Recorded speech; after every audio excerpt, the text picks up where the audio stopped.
रमजानुल मुबारक में तरावी समेत बाजमात नमाज की मशरूत इजाजत। सफ़ों में नमाजियों के दरमियान 6 फुट फासला होगा।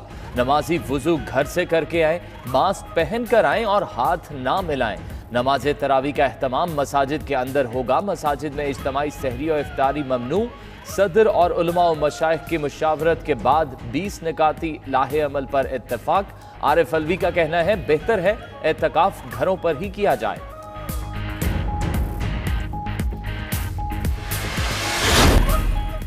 सऊदी अरब में मुख्तलिफ कंपनीज ने अपने मुलाजमीन को 3 से 6 माह की रुखसत पर भेजना शुरू कर दिया। मक्का मुकरमा, जद्दा और मदीना मुनव्वरा में अक्सर कंपनीज ने अपना काम बंद कर दिया।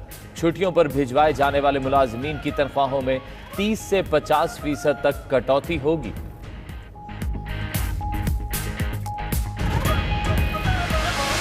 बरतानिया का भी पाकिस्तान की मदद का ऐलान। पहले मरहले में 26,70,000 पाउंड इमदाद दी जाएगी। रकम इंतहाई बीमार अफराद, तशखीसी निज़ाम और टेस्टिंग बेहतर बनाने पर खर्च होगी। हाई कमिश्नर क्रिस्टियन टर्नर कहते हैं कि मुश्किल वक्त में पाकिस्तान के साथ खड़े हैं।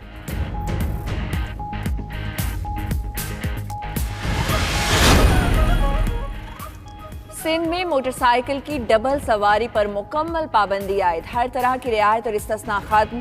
खवातीन और बच्चे बिठाने की भी इजाजत नहीं होगी। कराची पुलिस चीफ का कहना है डबल सवारी पर मुकम्मल पाबंदी को यकीनी बनाएंगे। उधर बलूचिस्तान में नाक और मुंह ढांपे बगैर घरों से निकलने पर पाबंदी, नोटिफिकेशन जारी।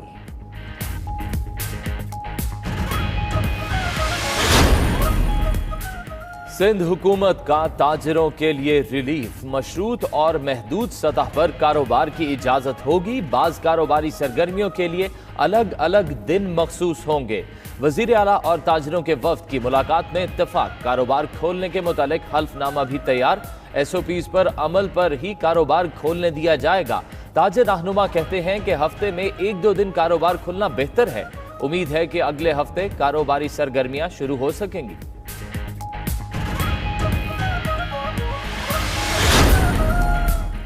ताजिरों के बाद पब्लिक ट्रांसपोर्टर्स भी पाबंदी खत्म करवाने के लिए बेचैन। हुकूमत को 3 दिन का अल्टीमेटम दे दिया। पब्लिक ट्रांसपोर्टर्स की तंजीम के अहदेदार इरशाद बुखारी का कहना है 3 दिन तक विफाकी और सूबाई हुकूमतों के फैसलों का इंतजार करेंगे।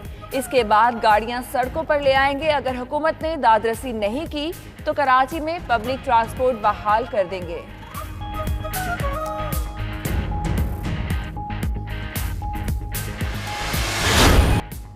वजीर आला सिंध का हाथ जोड़ना काम आया ना। वजीर आजम की अपील। PTI और पीपल्स पार्टी के रहनुमा जुमलेबाजी से बाज ना आए। नफीसा शाह ने वफाक की हुक्मरान जमात को करार दे दिया। प्रोग्राम 92@8 में गुफ्तगू करते हुए बोली फैसल बावडा ने जवाबी हमला किया। पीपल्स पार्टी को सबसे बड़ी सियासी बीमारी करार दे दिया।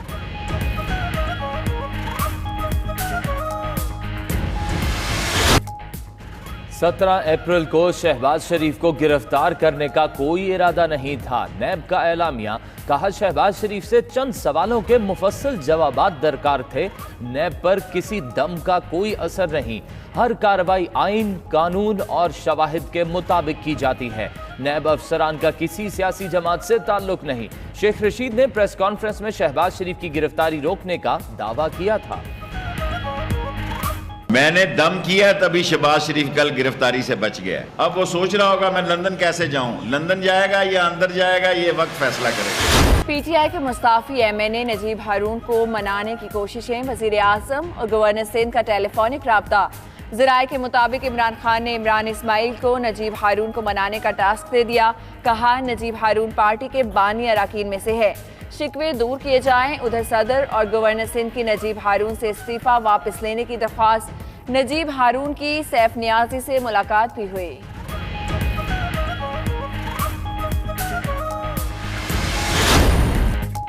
एहसामुल हक कहते हैं अगर दुनिया के टॉप प्लेयर्स भारत जाकर खेल सकते हैं तो पाकिस्तान भी आ सकते हैं। टेनिस स्टार एहसामुल हक ने 2018 में कोरिया को हराने पर पूरी इनामी रकम ना मिलने का शिकवा भी कर दिया। कहा अगर आज इनामी रकम मिल जाए मुतासरीन की इमदाद पर खर्च कर देंगे। विमेंस चैंपियनशिप से मुतालिक ICC का दोहरा मयार, पॉइंट्स की गैर मुनसिफाना तकसीम पर चेयरमैन PCB का मायूसी का इजहार। भारत ने पाकिस्तान की मेजबानी से इनकार किया तो ICC ने तमाम पॉइंट्स पाकिस्तान को देने के बजाय यकसां तकसीम कर दिए।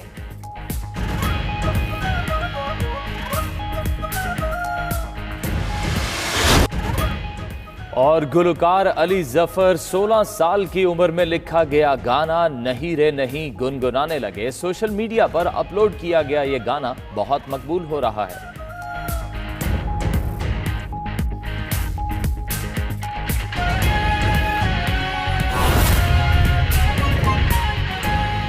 सारे गवर्नर्स का, सारे उलमा और मशाइख का जो आज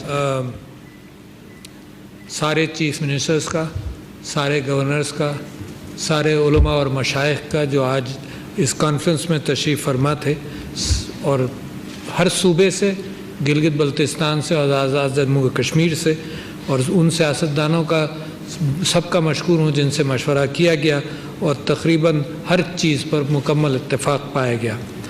मैं उलमा इकराम और मशाइख का भी मशकूर हूँ। इसके साथ साथ हेल्थ एडवाइज़र का, मिनिस्टर ऑफ रिलीजियस अफेयर्स का, मिनिस्टर ऑफ इंटीरियर का और सारे जो काबिरीन चीफ सेक्रेटरीज़ ने हिस्सा लिया हर जगह पर।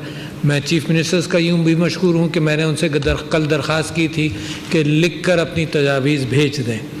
मैं समझता हूँ कि बड़ी अहम बात हुई पाकिस्तान की तारीख़ के एतबार से कि इतना इजमा हुआ इन बहुत सारी बातों को के हवाले से कि ये एक तारीख़ी मुकाम है जिसके अंदर कोई सारी मसलकी हम आहंगी पाई गई और सारी नुकात पर इत्तेफाक राय हुआ। क्योंकि रमज़ान का महीना शुरू होने वाला है और रमज़ान इबादतों का महीना है, मग़फ़िरत का महीना है और मुसलमान को बड़ी मोहब्बत है इस महीने के साथ और एहतमाम करते हैं हम तरावियों का और नमाज़ों का। तो ये बहुत ज़रूरी था कि रमज़ान से पहले हुकूमतों के मशवरे भी शामिल हो जाएं आज के हालात के एतबार से, और सारे अइम्मा और मशाइख के भी सारे मशवरे आ जाएं। तो सूबाई हुकूमतें, आज़ाद जम्मू कश्मीर, गिलगित बल्तिस्तान, इन सब जगहों से जो गुफ्तगू हुई उसके बाद एक मुश्तरका एलामिया तैयार किया गया है जिसमें 20 नुकात पर वो है मौजूद। आज़ाद कश्मीर में ख़ास तौर पर वहाँ से इस बात का ज़िक्र हुआ कि रियासती जबर तशद्दुद जो ऑक्यूपाइड जम्मू और कश्मीर के अंदर हो रहा है इस वक्त रमज़ान के अंदर, उनके लिए भी दुआ की जाए और इसमें अल्लाह ताला से मग़फ़िरत भी, माफ़ी भी मांगी जाए और मदद की भी दरख्वास्त की जाए कि उनके ऊपर आसानियाँ पैदा हो जाएं। सदक़ात और खैरात का एहतमाम का ज़िक्र मैं अपने कई मरतबा कर चुका हूँ। मैं समझता हूँ कि ये जो मसाजिद और मदारिस में सदक़ात और खैरात का एहतमाम होता है रमज़ान के अंदर, उसको जारी रखा जाए क्योंकि ये इंस्टीट्यूशन मुसलमानों का इन्हीं बुनियादों पर, मुसलमानों की अपनी कोऑपरेशन की बुनियाद पर सदक़ात, ज़कात और खैरात के हवाले से चलता है। उसके अंदर लोगों से मेरी अपील है कि उसके अंदर कोई कमी ना की जाए। जितनी पहुँच उलमा की है और अइम्मा की है कौम की जड़ों तक, वो शायद कम इदारों की होगी। तो लिहाजा ये बहुत ज़रूरी था कि इस माहौल के हवाले से सिर्फ इबादतों का ही नहीं बल्कि जो हिदायत सेहत के हवाले से भी जो हर घर तक पहुंच सकती है उसके लिए मस्जिद को ही ज़रिया बनाया जाए ताकि हर फ़र्द तक ये बात पहुंच जाए कि किस तरह से एहतियात की जाए और कौम उस डिसिप्लिन का इजहार करे कि ये कौम जो है ये अल्लाह ताला की आजमाइशों के साथ गुज़रती हुई, माफ़ियाँ मांगती हुई एक अच्छी कौम बनती जा रही है जो अपने आप को बड़े मुंतज़िम इंतज़ाम के साथ चलाना चाहती है। मैं मीडिया से भी गुजारिश करता हूँ कि जिन चीज़ों का फ़ैसला हुआ है ये बिल्कुल इत्तेफाक़ राय के साथ हुआ है। किसी एक फ़र्द ने ये बात नहीं की, किसी एक फ़र्द ने, न किसी एक हुकूमत ने ये बात की कि तरावी ना हो और मस्जिदों का लॉकडाउन हुआ, किसी ने नहीं बात की। तो लिहाजा इसको बिला वजह डिबेट में लाना कि ऐसा होना चाहिए वैसा होना चाहिए, किसी एक ने नहीं। और सेहत के हेल्थ मिनिस्टर भी मौजूद थे, उनका जो मशवरा और WHO का जो मशवरा है वो भी इसके अंदर इसको शामिल कर लिया गया। अब ये जिम्मेदारी है सिर्फ हर फर्द की जिम्मेदारी है, यानी ये अइम्मा की जिम्मेदारी अकेली नहीं है, ना कानून की जिम्मेदारी है इम्प्लीमेंट करने के हवाले से, ये हर फर्द की। जब इजमा हो जाए ख्यालात के ऊपर और इत्तेफाक हो जाए अइम्मा के दरमियान, मशाइख उलमा के दरमियान और हुकूमत के दरमियान,